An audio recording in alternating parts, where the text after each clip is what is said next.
Hello everyone, स्वागत है आपका हमारे यूट्यूब चैनल पर। आपकी CISF की क्लासेस चल रही हैं और ये आपकी पॉलिटी की क्लास है। इसमें हम डिस्कस करेंगे कुछ क्वेश्चन राष्ट्रपति, उपराष्ट्रपति के बारे में, प्रधानमंत्री के बारे में क्वेश्चन डिस्कस करेंगे जो आपके MCQ पैटर्न पर होंगे।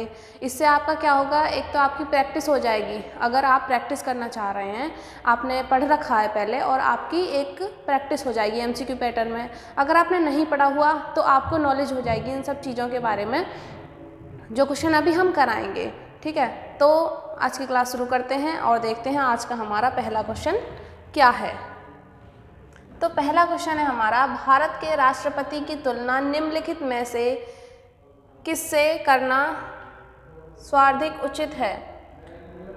हमें जो राष्ट्रपति हैं हमारे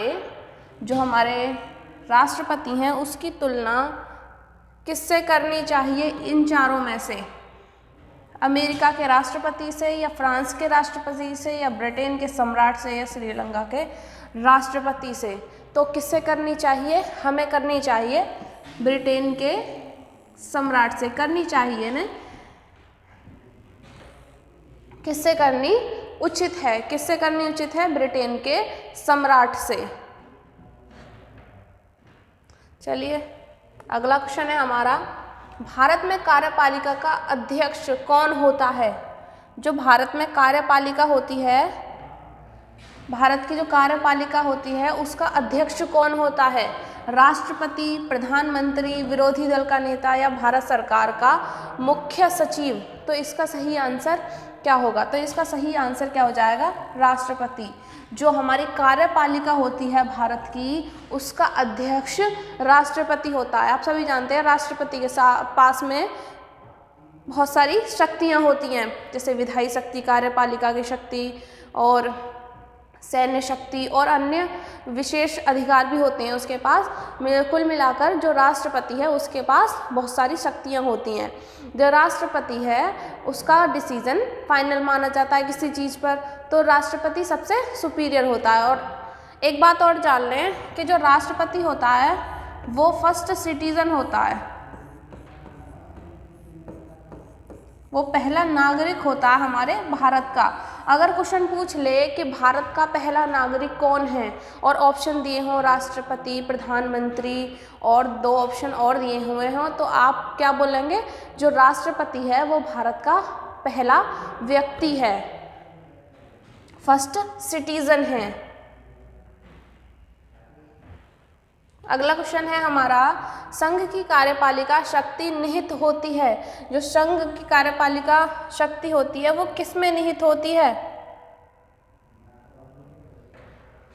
प्रधानमंत्री में, राष्ट्रपति में, मंत्रिपरिषद में, या संसद में। तो किस में होती है, राष्ट्रपति में। किस में होती है, राष्ट्रपति में। क्या होती है, संघ कार्यपालिका की शक्ति राष्ट्रपति में निहित होती है।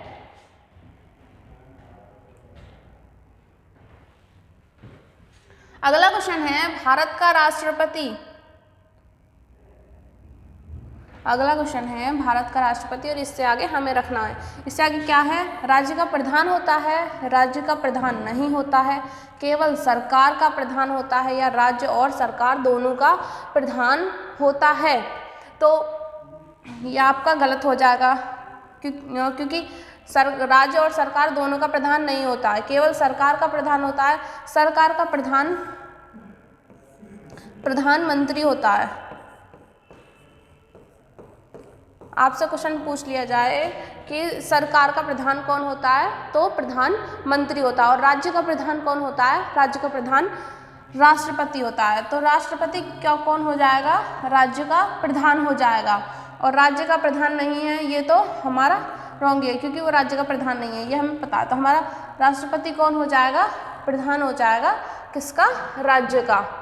और राज्य का प्रधान वो होता है, और सरकार का प्रधान हमारा प्रधानमंत्री होता है। भारतीय संविधान के अनुसार देश का प्रथम नागरिक कौन होता है। चलिए क्वेश्चन भी आ गया आपके सामने। तो इसका आंसर तो आप दे सकते हैं सभी कि भारत का जो पहला नागरिक होता है वो कौन होता है। तो वो कौन होता है, राष्ट्रपति भारत का पहला नागरिक होता है। कौन होता है, फर्स्ट सिटीजन। पहला नागरिक कौन हो जाएगा? भारत का राष्ट्रपति पहला नागरिक हो जाएगा भारत का।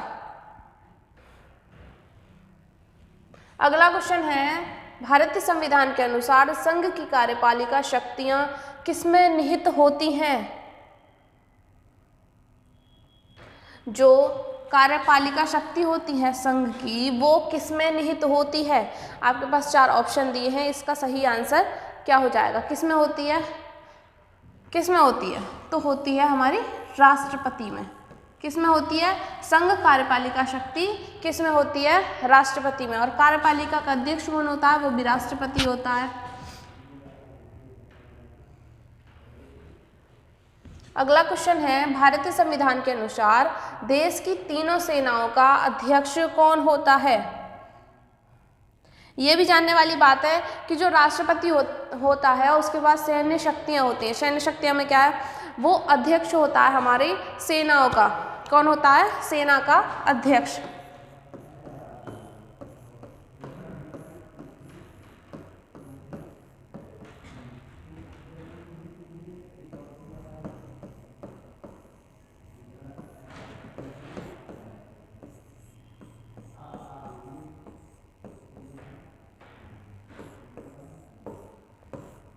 सेना का अध्यक्ष कौन होता है? राष्ट्रपति हमारा सेना का अध्यक्ष होता है, क्योंकि इसके पास सैन्य शक्ति होती है। इसके अनुसार क्या मतलब है इसका? कि वो जो सेनाओं का अध्यक्ष है। कौन? राष्ट्रपति। तो इसका सही आंसर राष्ट्रपति हो जाएगा। सेना का अध्यक्ष कौन है? सुप्रीम कमांडर को किसे बोला जाता है? राष्ट्रपति को सेना का। चलिए अगला क्वेश्चन है, भारत का राष्ट्रपति होता है, जो भारत का राष्ट्रपति है वो होता है भारत का वास्तविक शासक, या भारत का संवैधानिक अध्यक्ष, या राज्य और सरकार का अध्यक्ष, या बहुमत दल का नेता। तो कौन होगा? बहुमत दल का नेता तो मतलब पीएम होता है, प्राइम मिनिस्टर होता है बहुमत दल का। जैसे कोई पार्टी जीत गई, अब वो पार्टी जीत गई, वो अपने में से एक किसी नेता को निकालेगी और उसको प्राइम मिनिस्टर बना देगी। उसकी जो सरकार होगी उसमें से एक नेता निकलेगा और वो प्राइम मिनिस्टर बन जाएगा, जो वोटिंग होगी उसके आधार पर, जो सरकार जीतेगी उसमें से। ठीक है, ये तो हमारा गलत हो जाएगा। राज्य और सरकार का अध्यक्ष होता है, ये भी हमारा गलत हो जाएगा। भारत का वास्तविक शासक, ये भी हमारा गलत हो जाएगा, क्योंकि जो राष्ट्रपति होता है वो वास्तविक शासक नहीं होता है। राष्ट्रपति के पास में सारी शक्तियाँ होती हैं, ये सभी को पता है कि राष्ट्रपति के पास में सबसे ज़्यादा शक्तियाँ होती हैं, लेकिन वास्तविक शासक कौन कहलाता है? वास्तविक शासक पीएम होता है, प्राइम मिनिस्टर होता है। प्रधानमंत्री वास्तविक शासक होता है, जो कार्य करता है और जो अपनी पावर का इस्तेमाल करता है। इतना इस्तेमाल राष्ट्रपति नहीं करते हैं। तो इसका सही आंसर हो जाएगा राज्य का संवैधानिक अध्यक्ष। जो राष्ट्रपति होता है वो कौन होता है? राज्य का संवैधानिक अध्यक्ष होता है। अगला क्वेश्चन है, भारतीय सशस्त्र सेनाओं का सर्वोच्च कमांडर होता है। मतलब आपसे क्वेश्चन किसी भी वे में पूछा जा सकता है, इधर घुमा के उधर घुमा के, लेकिन आंसर आपका सेम ही रहना है। क्वेश्चन आपको कैसे भी पूछ सकते हैं, लेकिन आंसर जो है आपका सेम ही रहेगा। पिछले में क्वेश्चन अलग आया था, अब क्वेश्चन अलग आ गया। अब सर्वोच्च कमांडर का अध्यक्ष कौन है? अभी बताया, आपको पता भी होना चाहिए। कौन है? राष्ट्रपति। इसे कमांडर बोलते हैं। हमारे जितने सेनाओं का कमांडर कौन होता है? राष्ट्रपति। भारत का राष्ट्रपति भारत की सेना का कमांडर होता है, अध्यक्ष होता है सुप्रीम। चलिए, भारत के राष्ट्रपति के लिए आवश्यक योगदान नहीं है। चलिए इसमें से योग्यता, जो भारत का राष्ट्रपति होगा उसके अंदर क्या क्या योग्यता होनी चाहिए? क्या क्या योग्यता होनी चाहिए?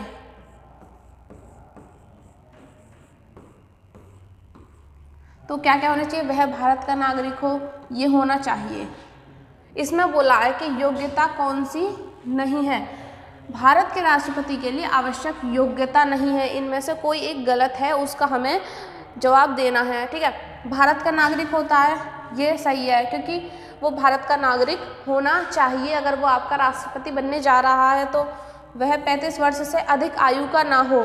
जब योग्यता देखते हैं तो उसमें बोला जाता है कि 35 वर्ष की आयु होनी चाहिए, उससे कम आयु नहीं होनी चाहिए। लेकिन ऐसा नहीं बताया गया कि ज़्यादा से ज़्यादा कितनी आयु होनी चाहिए, ये बताया गया 35 तो होनी ही चाहिए। उसमें लोकसभा के सदस्य के लिए निर्धारित सभी योग्यता हो, वह संसद के किसी सदन का सदस्य हो। तो आप बताइए इसका सही आंसर क्या होगा। तो जो हमारा सी ऑप्शन है उसमें लोकसभा के सदस्य के लिए निर्धारित योग्यता होनी चाहिए, ये भी हमारा सही आंसर है।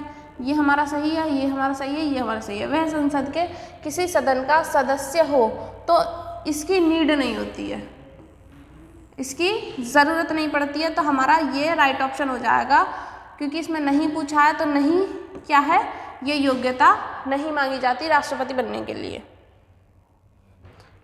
कि वह संसद के किसी सदन का सदस्य हो।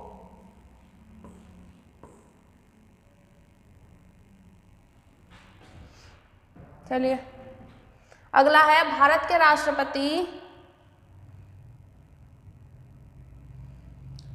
राष्ट्रपति निर्वाचित होने के पात्र बनने के लिए किसी व्यक्ति की आयु पूर्ण होनी चाहिए। अभी हमने पढ़ा कि अगर हमें राष्ट्रपति की योग्यता देखनी है तो उसमें कितनी आयु मांगी जाती है, 35 वर्ष। कितनी मांगी जाती है?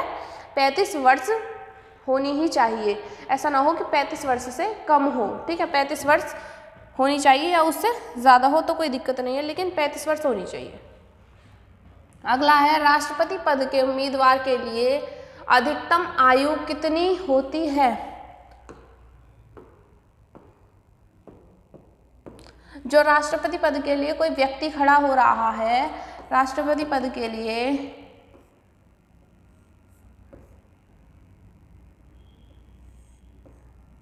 चलिए मान लिया कोई व्यक्ति है, ये राष्ट्रपति पद के लिए खड़ा हो रहा है, तो इसकी आयु कितनी होनी चाहिए? ज़्यादा से ज़्यादा अधिकतम आयु कितनी होनी चाहिए? क्या 65 वर्ष होनी चाहिए? क्या 70 वर्ष होनी चाहिए उसकी आयु? क्या 75 साल का वो होना चाहिए, या फिर कोई सीमा नहीं है? अभी मैंने क्या बताया आपको कि उसकी आयु कम से कम 35 होनी चाहिए, कम से कम 35 होनी चाहिए, ये हमारे संविधान में बताया गया है। लेकिन ये नहीं बताया गया कि ज़्यादा से ज़्यादा कितनी होनी चाहिए, अधिकतम आयु कितनी होनी चाहिए राष्ट्रपति बनने के लिए, ये हमारे संविधान में नहीं बताया गया। तो इसका सही आंसर क्या हो जाएगा?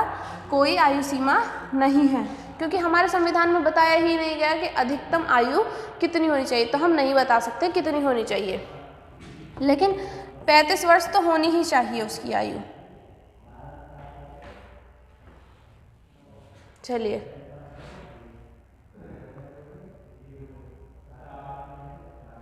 एक व्यक्ति राष्ट्रपति पद के लिए अधिकतम कितनी बार निर्वाचित हो सकता है? 2 बार, 3 बार, 4 बार, कोई सीमा नहीं है। जो कोई एक व्यक्ति है वो राष्ट्रपति पद के लिए कितनी बार निर्वाचित हो सकता है?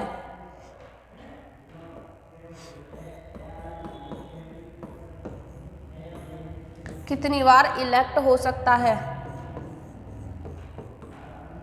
1 बार, 2 बार, 3 बार, 4 बार, या कोई सीमा नहीं है। तो इसका सही आंसर क्या हो जाएगा?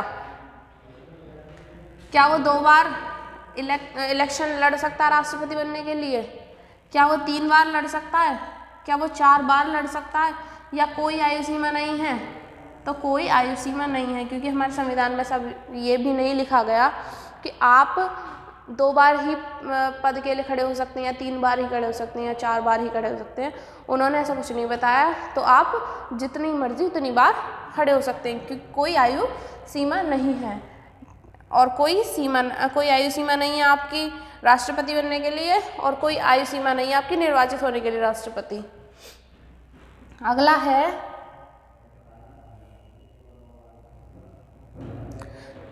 राष्ट्रपति का निर्वाचन किस प्रकार से होता है? प्रत्यक्ष रूप से, अप्रत्यक्ष रूप से, मनोनीय द्वारा या कोई स्पष्ट प्रावधान नहीं है। ये तो हमारा गलत हो जाएगा क्योंकि होता है प्रत्यक्ष अप्रत्यक्ष, इनमें से एक में से होता है उनका इलेक्शन। ठीक है, ये दोनों हमारे गलत हो जाएंगे। प्रत्यक्ष का मतलब क्या होता है? यहाँ पे ये जो प्रत्यक्ष लिख रहा है इसका मतलब क्या होता है? प्रत्यक्ष का मतलब है जो भी कैंडिडेट है, जो भी नेता है, वो जनता के द्वारा चुना जाएगा। किसके द्वारा चुना जाएगा? पब्लिक के द्वारा।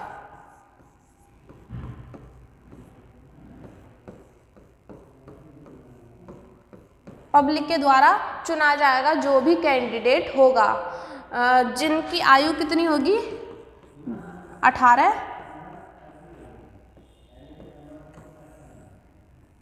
जो पब्लिक होगी जिसकी आयु 18 होगी वो वोट डाल सकते हैं। सभी को पता है कि जो वोट डालने की एज है वो 18 है।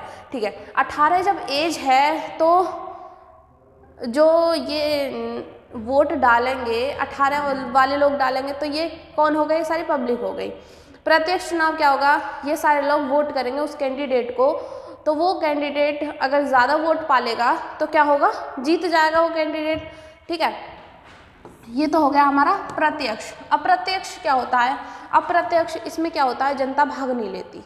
इसमें जो भारत की जनता होती है वो भाग नहीं लेती। इसमें कौन भाग लेते हैं? लेजिस्लेटिव असेंबली के लोग या फिर एग्जीक्यूटिव असेंबली के लोग, मतलब असेंबली के जो लोग होते हैं वो इसमें भाग लेते हैं। एमएलएज, एमपीज, ये सारे बाकी लोग भाग लेते हैं। इसमें जनता भाग नहीं लेती है। ये हमारे हो जाते हैं अप्रत्यक्ष चुनाव। तो जो राष्ट्रपति का निर्वाचन होता है वो जनता द्वारा तो होता नहीं है क्योंकि भारत की जनता निर्वाचन नहीं करती राष्ट्रपति का, तो राष्ट्रपति का निर्वाचन अप्रत्यक्ष रूप से होता है। कौन से रूप से? अप्रत्यक्ष रूप से राष्ट्रपति का निर्वाचन होता है। चलिए अगला क्वेश्चन आपके सामने है, समझने की कोशिश कीजिए इस क्वेश्चन को। राष्ट्रपति पद के निर्वाचन हेतु कौन सी पद्धति अपनाई गई है? जो राष्ट्रपति पद का निर्वाचन है उसके लिए कौन सी पद्धति अपनाई गई है? सूची पद्धति, संचयी मत पद्धति या सापेक्ष बहुमत पद्धति या समानुपातिक प्रतिनिधित्व एवं एकल सक्रियकरण मत पद्धति? तो कौन सी अपनाई गई है? ऑप्शन नंबर हमारा डी सही हो जाएगा। समानुपातिक प्रतिनिधित्व एवं एकल सक्रियकरण मत पद्धति, ये हमारी राष्ट्रपति को चुनने के लिए ये पद्धति अपनाई गई है। राष्ट्रपति को चुनने के लिए कौन सी अपनाई गई है? एकल समीकरण मत पद्धति और समानुपातिक प्रतिनिधित्व। ठीक है, अगला है हमारा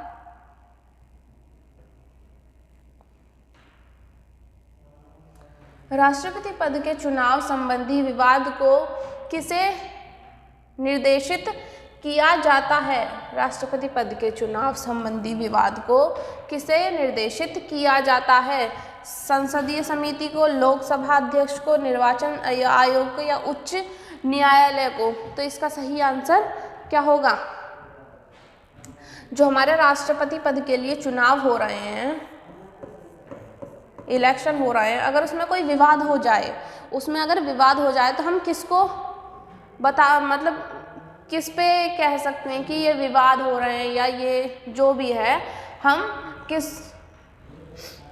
किसको निर्देशित किया जाता है, मतलब किसको बताया जाता है? संसदीय समिति को बताया जाता है? नहीं। लोकसभा अध्यक्ष को बताया जाता है? नहीं। निर्वाचन आयोग को बताया जाता है? नहीं। किसको बताया जाता है? उच्च न्यायालय को। किसको? उच्च न्यायालय को बताया जाता है। अगला क्वेश्चन है, राष्ट्रपति के चुनाव के लिए प्रस्तावक एवं अनुमोदक की कम से कम कितनी संख्या होनी चाहिए?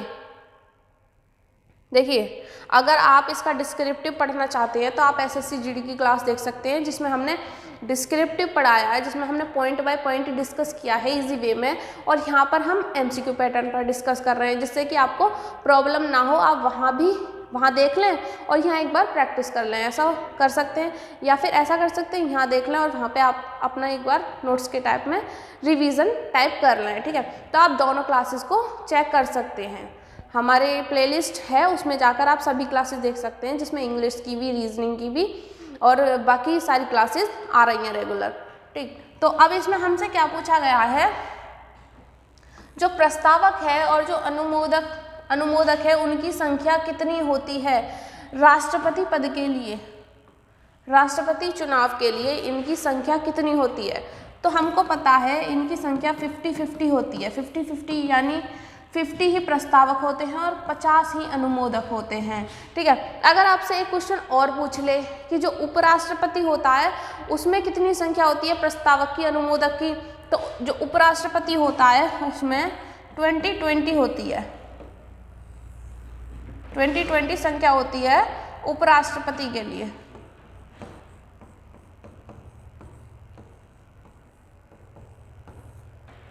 ठीक है। किस किस की, प्रस्तावक की और अनुमोदक की।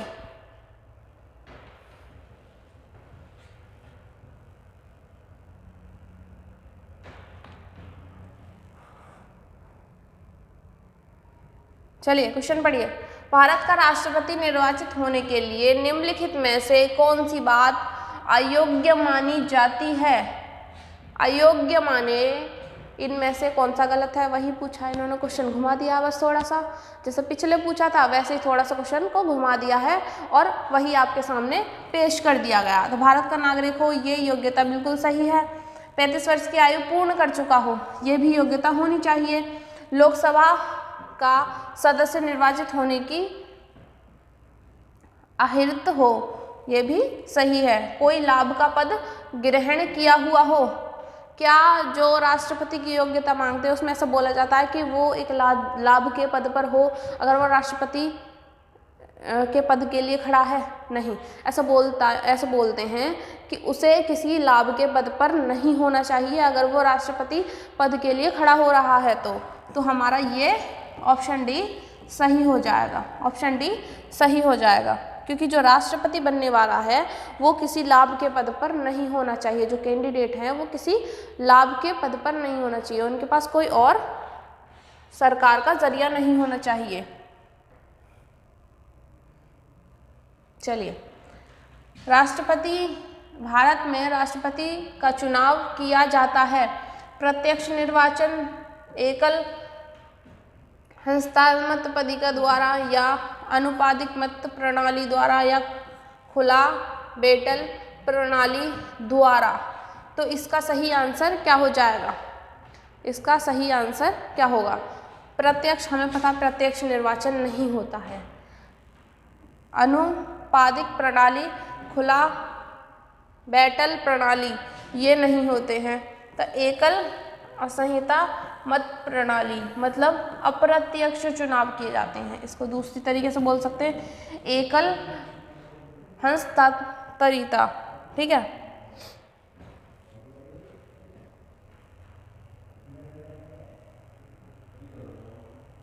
अगला क्वेश्चन देखिए।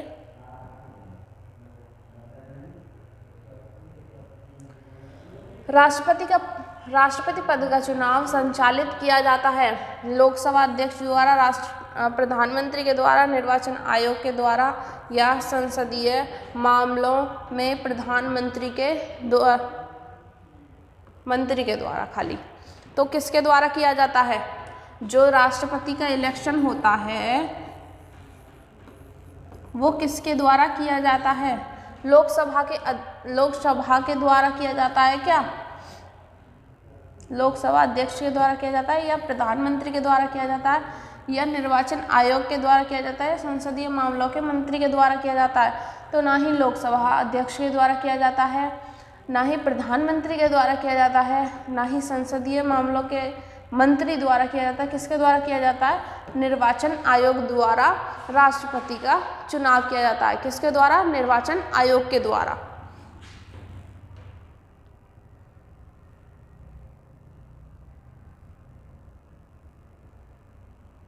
अगला क्वेश्चन आपके सामने, उपराष्ट्रपति के कार्यकाल की अवधि कितने वर्ष की होती है? जो उपराष्ट्रपति है उसके कार्यकाल की अवधि कितने वर्ष की होती है? ठीक है, यहाँ से एक और क्वेश्चन बनता है, जो राष्ट्रपति है उसके कार्यकाल की अवधि कितनी होती है?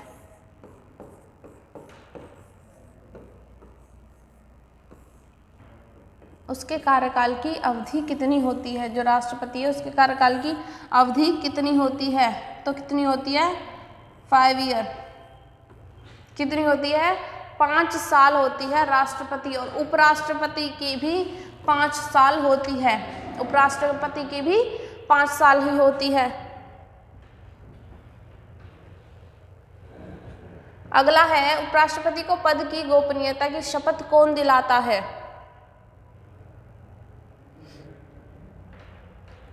जो उपराष्ट्रपति है उसको शपथ कौन दिलाता है?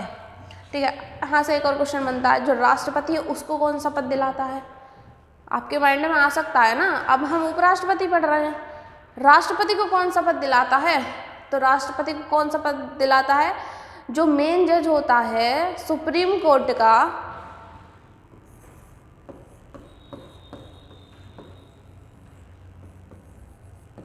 उच्चतम न्यायालय का जो मेन जज होता है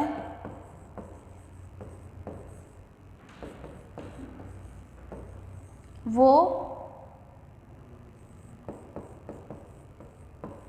राष्ट्रपति को शपथ दिलाता है।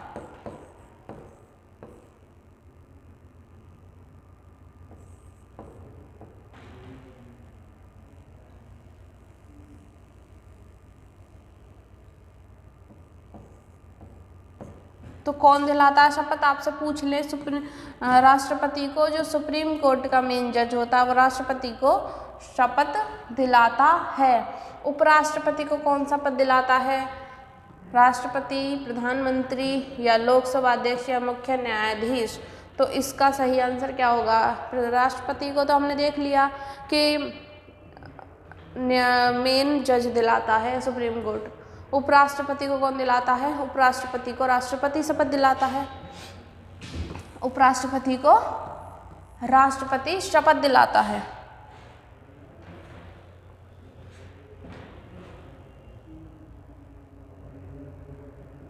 अगला क्वेश्चन है, उपराष्ट्रपति अपना त्यागपत्र किसे संबोधित करता है? मतलब जो उपराष्ट्रपति होता है वो अपना त्यागपत्र किसको देता है? वो किसको अपना त्यागपत्र देता है कि मैं इस पोस्ट से अब रिजाइन दे रहा हूँ, या मैं जो भी रीज़न हो उसके, तो वो अपना त्यागपत्र किसको देगा? उपराष्ट्रपति अपना त्यागपत्र किसको देगा? राष्ट्रपति को, प्रधानमंत्री को, लोकसभा अध्यक्ष को या मुख्य न्यायाधीश को? यहाँ से एक और क्वेश्चन उठा कि राष्ट्रपति किसको अपना त्यागपत्र देता है? अगर राष्ट्रपति को हटना हो अपनी पोस्ट से किसी किन्हीं कारणों की वजह से, खुद की मर्जी से, तो वो अपना त्यागपत्र किसे देगा? तो वो अपना त्यागपत्र किसे देगा? तो वो अपना त्यागपत्र उपराष्ट्रपति को देगा। किसको देगा? उपराष्ट्रपति। उपराष्ट्रपति किसको देता अपना त्यागपत्र? उपराष्ट्रपति देता है राष्ट्रपति। ये एक दूसरे को ही अपना त्यागपत्र दे देते हैं। समझ गए आप? चलिए,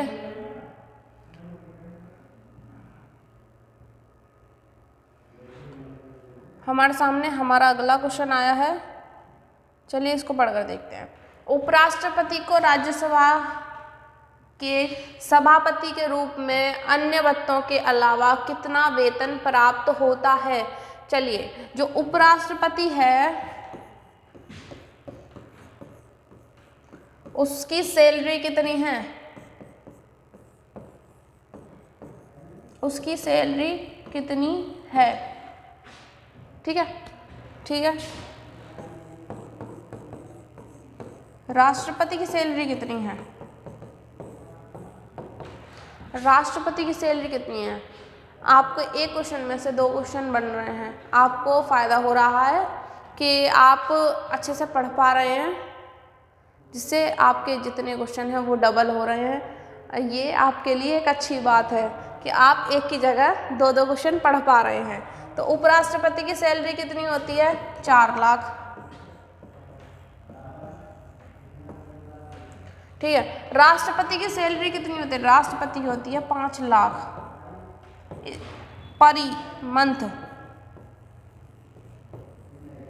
पर मंथ। इसके अलावा उन्हें और भी चीज़ें दी जाती हैं, और भी भत्ते दिए जाते हैं, मतलब और भी चीज़ों को उन्हें दिया जाता है गवर्नमेंट के द्वारा।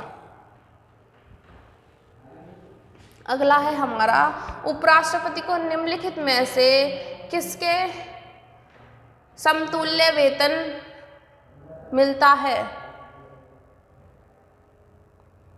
जो उपराष्ट्रपति है उसको किसके समान वेतन दिया जाता है?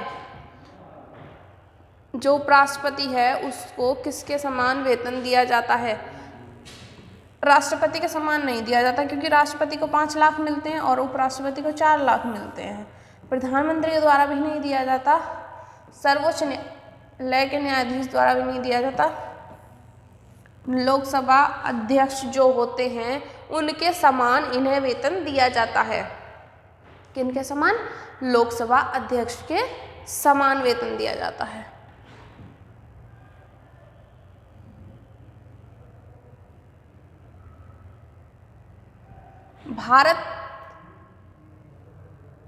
भारत के उपराष्ट्रपति को 4 लाख रुपए प्रति माह वेतन मिलता है। ठीक है। उन्हें निम्नलिखित में से किसके समान भत्ता मिलता है? अब हमसे क्या पूछा है?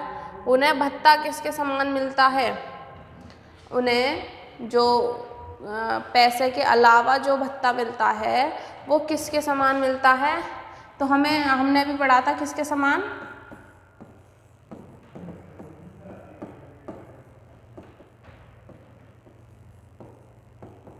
लोकसभा अध्यक्ष के समान।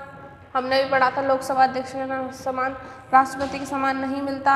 ये तो हमारे 3 गलत हो जाएंगे। संसद सदस्य, मतलब जो संसद के सदस्य हैं उनके समान उन्हें क्या मिलता है? वेतन के अलावा जो अन्य भत्ते होते हैं इनके समान मिलता है। वेतन लोकसभा अध्यक्ष के समान मिलता है।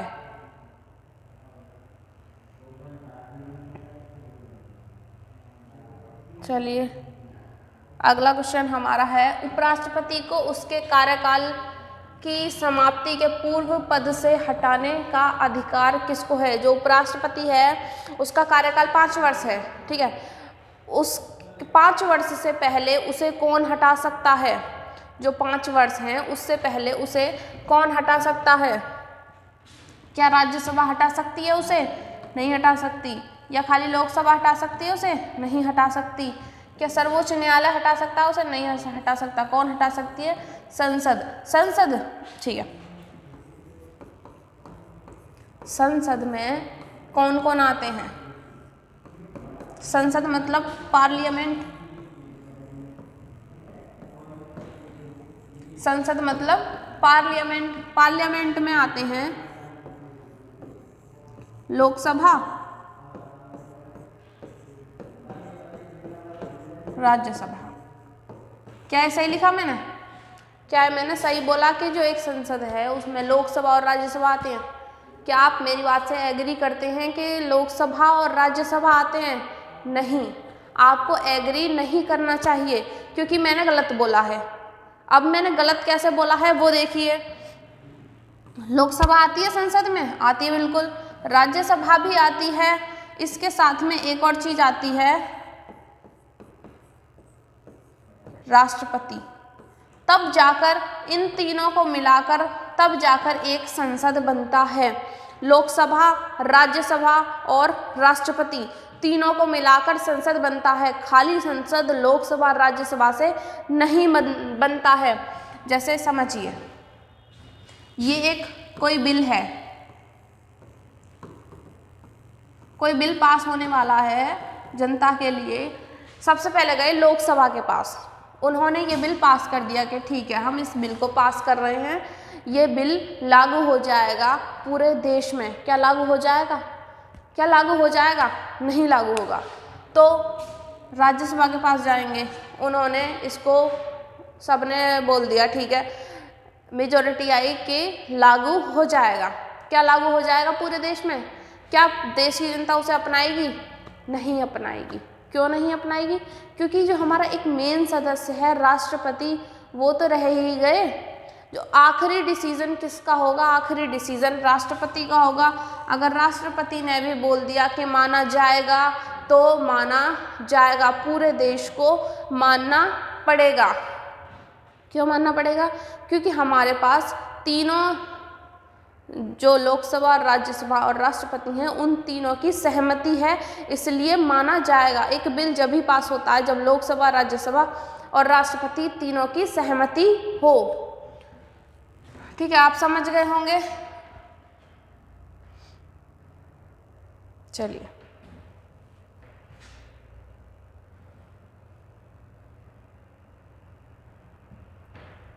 भारत के उपराष्ट्रपति का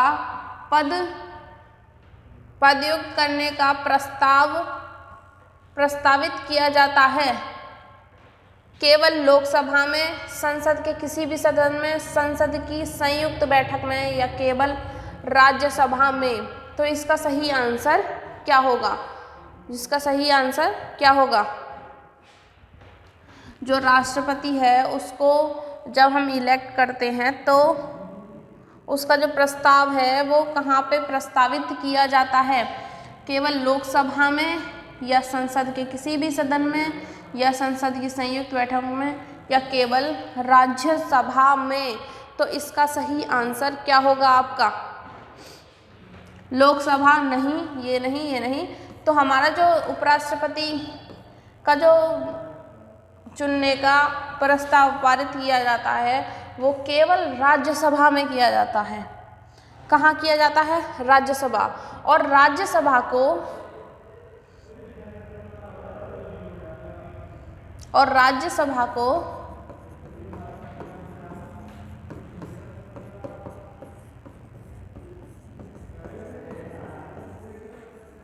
अपर हाउस बोलते हैं। राज्यसभा को अपर हाउस भी बोलते हैं, यानी कि उच्च सदन बोलते हैं।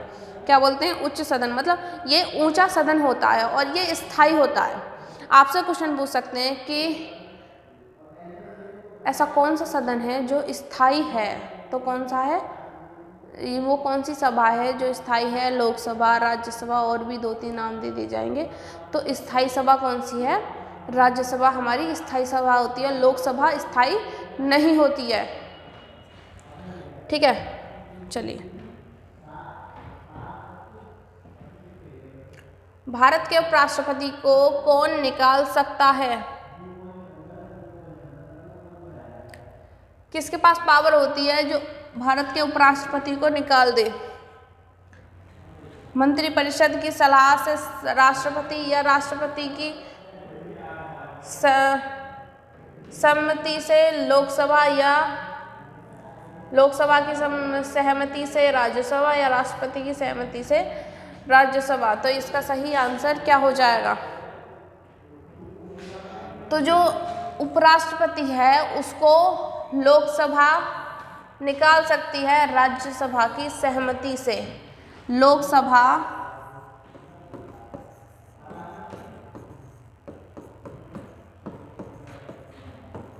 और राज्यसभा दोनों की सहमति होनी चाहिए तो उपराष्ट्रपति को निकाला जा सकता है।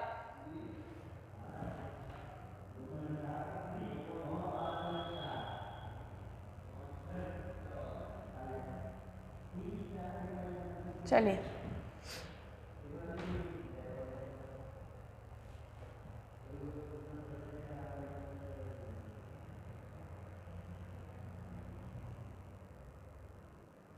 उपराष्ट्रपति को कार्यकाल पूरा होने से पूर्व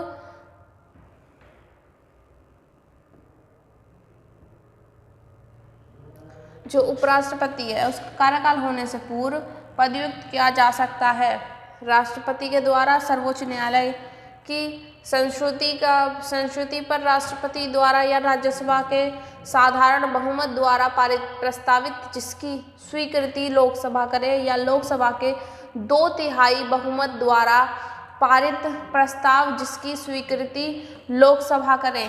तो इसमें से सही आंसर क्या हो जाएगा? क्या राष्ट्रपति के द्वारा?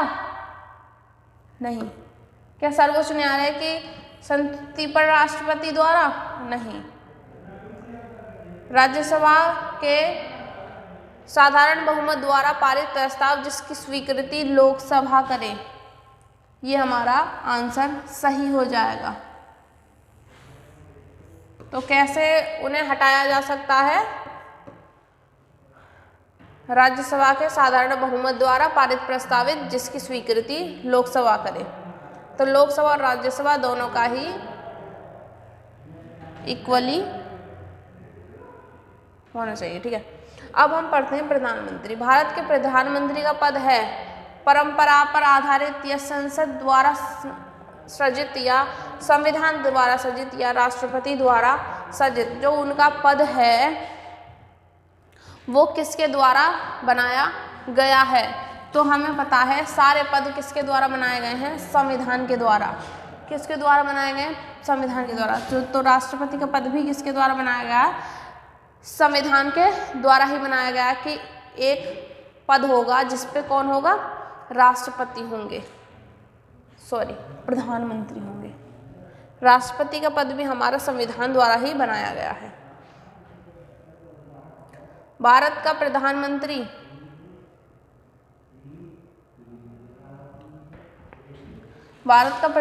सत्ता दल का अध्यक्ष हो सकता है या हमेशा सत्ता दल का अध्यक्ष होता है या सत्ता दल का अध्यक्ष नहीं हो सकता या इनमें से कोई नहीं। तो इसका सही आंसर क्या होगा? तो इसका सही आंसर क्या होगा? जो भारत का प्रधानमंत्री है वो सत्ता दल का अध्यक्ष हो सकता है। ये इसमें क्या है? हो सकता है, मतलब ऐसा नहीं बताया होता है या नहीं होता, कंफ्यूजन कर दिया, तो ये हमारा गलत है। हमेशा सत्ता दल का अध्यक्ष होता है, ये हमारा राइट आंसर है।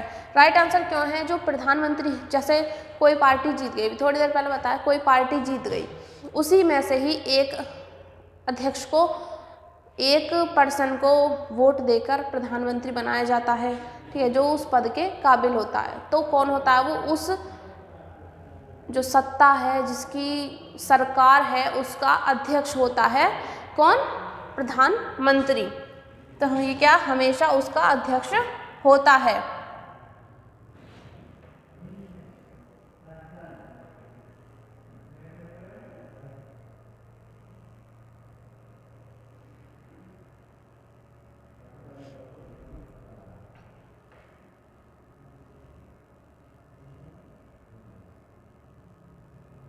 चलिए, निम्नलिखित में से कौन सा व्यक्तित्व सही है? भारत का प्रधानमंत्री संसद के दोनों सदनों के सदस्यों में से अपने मंत्रियों का चयन करने के लिए स्वतंत्र होता है या इस विषय में भारत के राष्ट्रपति के साथ उचित परामर्श करने अपने मंत्रिमंडल के सहयोग का चयन कर सकता है या अपने मंत्रिमंडल के मंत्रियों के रूप में काम करने के लिए व्यक्तियों का चयन करने में पूर्णतः स्वविवेक का प्रयोग कर सकता है या फिर अपने मंत्रिमंडल के सहयोग का चयन करने में सीमित शक्ति रखता है, क्योंकि स्वविवेकित योग्यता की शक्ति भारत के राष्ट्रपति में निहित है। तो इसका सही आंसर क्या होगा? एक बार और पढ़ लीजिए और इसका आंसर बताइए। कोशिश करिए बताने की इसका आंसर क्या हो सकता है। पढ़िए और कोशिश करिए। तो जो इसमें से कौन सा व्यक्तित्व सही है? किसके बारे में? प्रधानमंत्री के बारे में। तो कौन सा सही है? ये ए। संसद के दोनों सदनों के सदस्यों में से अपने मंत्रियों का चयन करने के लिए वो स्वतंत्र होता है, उसको आज़ादी होती है, वो अपने मंत्रियों का चयन कर सकता है।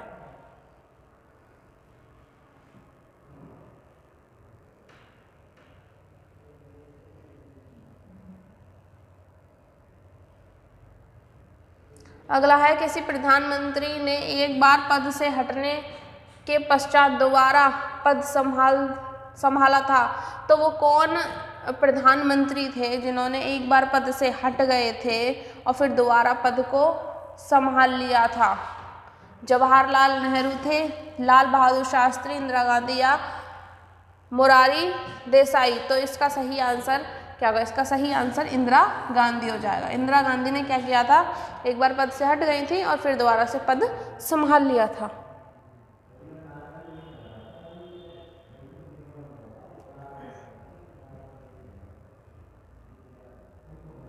निम्नलिखित के समय निम्न में से कौन प्रधानमंत्री संसद के किसी भी सदन का सदस्य नहीं था? तो आपके सामने 4 ऑप्शन है, इनमें से जो प्रधानमंत्री होंगे, कोई भी आपका जो राइट आंसर होगा वो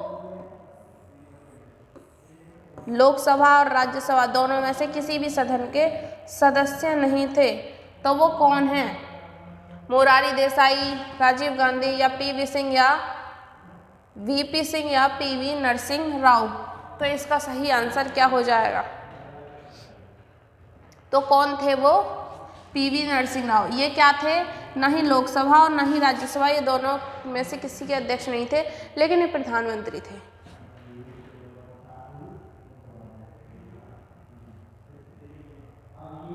अगला है, प्रधानमंत्री का शपथ ग्रहण करने के समय राज्यसभा का सदस्य? तो इनमें से एक राइट आंसर है जो कि प्रधानमंत्री थे, प्रधानमंत्री की शपथ ग्रहण कर रहे थे, लेकिन उस समय वो क्या थे? राज्यसभा के सदस्य भी थे या थी, कुछ भी हो सकता है। तो इसका सही आंसर क्या होगा? तो कौन थी वो? तो वो थी इंदिरा गांधी जी। कहाँ गई? ये रही। तो कौन थी वो? श्रीमती इंदिरा गांधी जी थी, जिन्होंने क्या किया था? जो शपथ ग्रहण कर रही थी अपनी प्रधानमंत्री पद के लिए, और वो राज्यसभा की सदस्य भी थी। अगला है, प्रधानमंत्री का पद ग्रहण करने के समय विधानसभा का सदस्य था? तो प्रधानमंत्री का पद ग्रहण करने के समय वो विधानसभा के सदस्य थे। तो इसका सही आंसर क्या हो जाएगा? चौधरी चरण सिंह या वीपी सिंह या आई.के. गुजराल या एच.डी. देवगौड़ा? तो इसका सही है एच.डी. देवगौड़ा। ये क्या थे? विधानसभा के सदस्य थे उस समय पर जब ये प्रधानमंत्री का पद ग्रहण कर रहे थे। लोकसभा का विश्वास मत प्राप्त किए बिना ही प्रधानमंत्री पद पर कार्य करने वाले प्रथम व्यक्ति? लोकसभा का विश्वास मत प्राप्त किए बिना ही वो प्रधानमंत्री पद पर काम कर रहे थे, तो वो कौन थे? चौधरी चरण सिंह थे, मोरारी देसाई थे, वीपी सिंह थे या चंद्रशेखर थे? तो इसका सही आंसर क्या होगा? तो वो कौन थे जो बिना विश्वास मत पद प्राप्त किए प्रधानमंत्री के पद पर जिन्होंने काम किया था? वो पहले व्यक्ति थे चौधरी चरण सिंह। कौन थे वो पहले व्यक्ति? चौधरी चरण सिंह।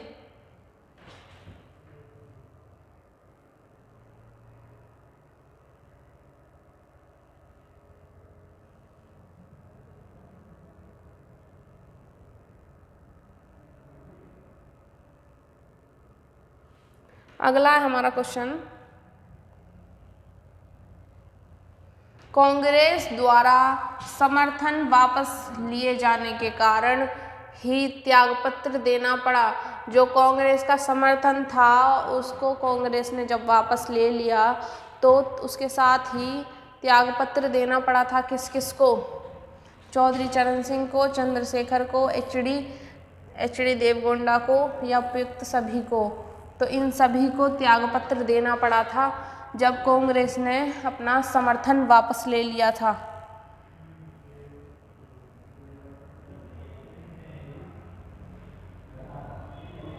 इंदिरा गांधी दूसरी अवधि के लिए प्रधानमंत्री बनी।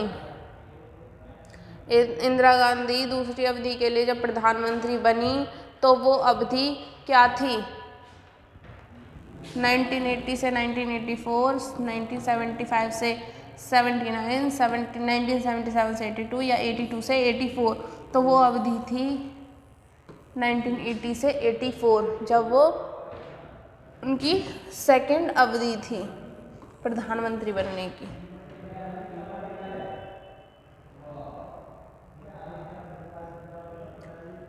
यथार्थ में कार्यपालिका की समस्त सत्ता निम्नलिखित में से किसमें निहित होती है?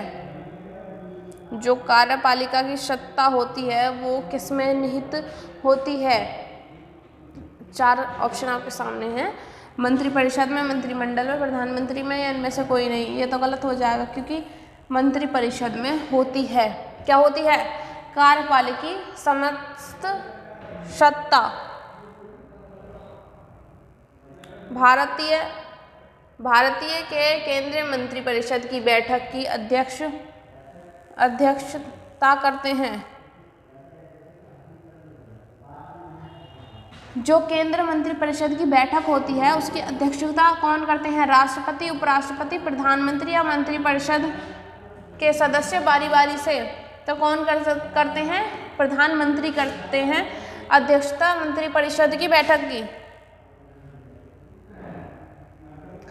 मंत्रिपरिषद निम्नलिखित में से किसके प्रसादयतन है?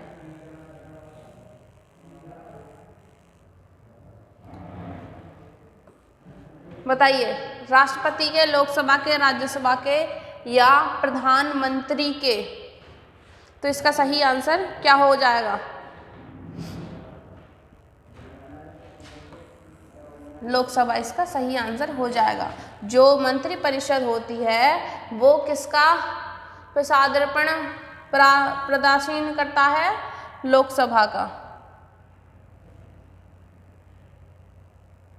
ठीक, अगला क्वेश्चन है, कौन व्यक्ति मंत्रिपरिषद का सदस्य हो सकता है? मंत्रिपरिषद का सदस्य कौन व्यक्ति हो सकता है? लोकसभा का सदस्य, राज्यसभा का सदस्य, संसद का सदस्य या कोई भी व्यक्ति तो नहीं हो सकता। लोकसभा का सदस्य भी नहीं, राज्यसभा का सदस्य भी नहीं, संसद का सदस्य मंत्रिपरिषद का सदस्य हो सकता है। संसद में लोकसभा और राज्यसभा दोनों ही आ जाती हैं, तो एक साथ ही नाम लेना पड़ेगा। अगला है, क्या राज्यसभा में मनोनीत व्यक्ति परिषद का सदस्य बन सकता है? जो राज्यसभा में मनोनीत व्यक्ति है क्या वो संसद का सदस्य बन सकता है? हाँ, नहीं, यदि वह पूर्व में निर्वाचित सांसद रहा हो या फिर कुछ प्रतिबंधों के साथ। तो आपका आंसर क्या होगा? हाँ, जो राज्यसभा में मनोनीत व्यक्ति है वो मंत्रिपरिषद का सदस्य बन सकता है। ये सही आंसर है। मंत्रिपरिषद के सदस्यों को पद की गोपनीयता की शपथ कौन दिलाता है? हाँ, बताइए। जो मंत्रिपरिषद के सदस्य हैं उनको शपथ कौन दिलाता है? राष्ट्रपति। कौन दिलाता है? राष्ट्रपति किसको शपथ दिलाता है? मंत्रिपरिषद के सदस्यों को। अगला, कोई व्यक्ति संसद के किसी भी सदन का सदस्य हुए बिना केंद्र में कितनी अवधि तक मंत्री बन सकता है? कोई व्यक्ति है, ना वो लोकसभा का सदस्य ना वो राज्यसभा का सदस्य, तो वो कितनी अवधि तक मंत्री रह सकता है? 6 माह तक। कितने तक? 6 माह। 6 महीने तक वो मंत्री रह सकता है बिना राज्यसभा और लोकसभा के सदस्य बने बिना। मंत्रिपरिषद शामिल होते हैं। मंत्रिपरिषद किस में शामिल होते हैं? जो मंत्रिपरिषद हैं वो किस में शामिल होते हैं?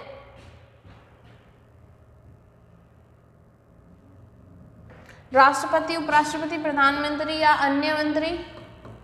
राष्ट्रपति, प्रधानमंत्री एवं अन्य मंत्री, उपराष्ट्रपति, प्रधानमंत्री एवं अन्य मंत्री, प्रधानमंत्री एवं अन्य मंत्री। ये हमारा सही हो जाएगा। जो मंत्रिपरिषद होती है वो किस किस में शामिल होती है? प्रधानमंत्री एवं अन्य मंत्रियों में। अगला है मंत्रिपरिषद के मंत्रियों की संख्या। मंत्रिपरिषद के जो मंत्री होती हैं उनकी संख्या क्या है? मंत्रिमंडल के समान होती है, मंत्रिमंडल से कम होती है, मंत्रिमंडल से अधिक होती है, इनमें से कोई नहीं है हमारा, ये हमारा गलत हो जाएगा। जो मंत्रिपरिषद के मंत्रियों की संख्या होती है वो मंत्रिमंडल से कम होती है।